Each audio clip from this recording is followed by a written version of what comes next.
I have a son with autism and traumatic brain injury, and he has been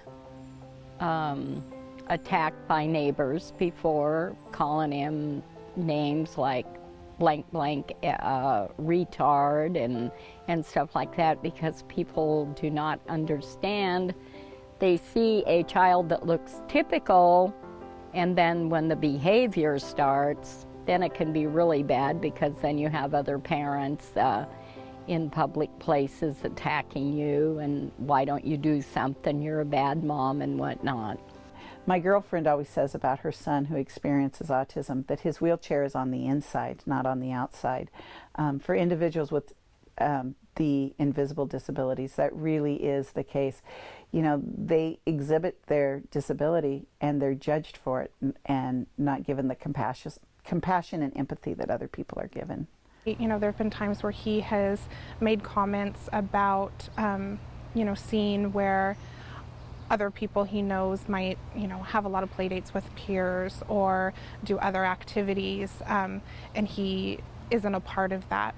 For me, I know that I tend to sometimes push back and put some of those walls up. Even I might have, you know, a friend who doesn't have a child with challenges might ask us to come over, and sometimes it's easier for me even just to say, you know, oh, we're busy, we've got something else going on, rather than you know, open that up or risk going and having, you know, things come out in the open, have him have a hard time, have him get upset and have to navigate that in front of other people. It's easier just to, you know, kind of keep to ourselves sometimes, which is hard.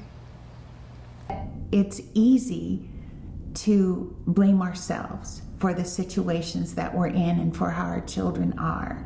It's very difficult to understand that they're individual human beings and they're wired differently. The other thing that I think I learned along the way was, I find it humorous right now. I didn't in the moment, but we were at a psychiatrist's office and he's reading through records and all of a sudden says, "Oh, now I get it." I'm like, "What do you get?" He said, "Well, it makes sense that your son carries or has this diagnosis of bipolar disorder." I'm like, "Why?" He said, "Because you do." And I just, at first I was really angry. It's like, how can you jump to that conclusion? And finally I said, you know, that, well, if he has inherited that from me, had to be through osmosis, because he is adopted. And it was a moment in time that I will treasure, because it shifted that psychiatrist's view of who and how we were as a family.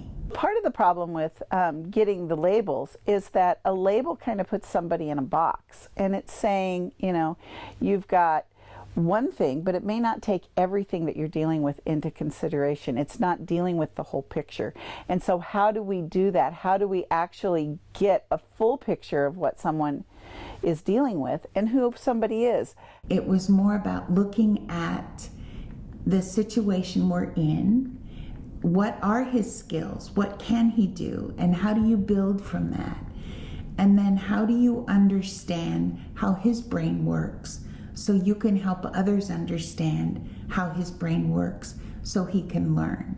And I think the greatest barrier that we had to education was helping his teachers understand that he saw and reacted to the world differently. When he experiences normal young adult experiences, he's never sure. He always thinks it's because of the label, not because it's just a normal life experience.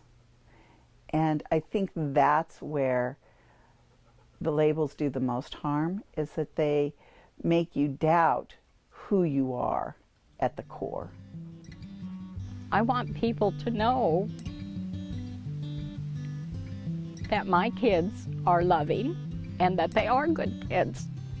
But people say mean things and they have no idea what the effect is going to be on this child or any person with a disability.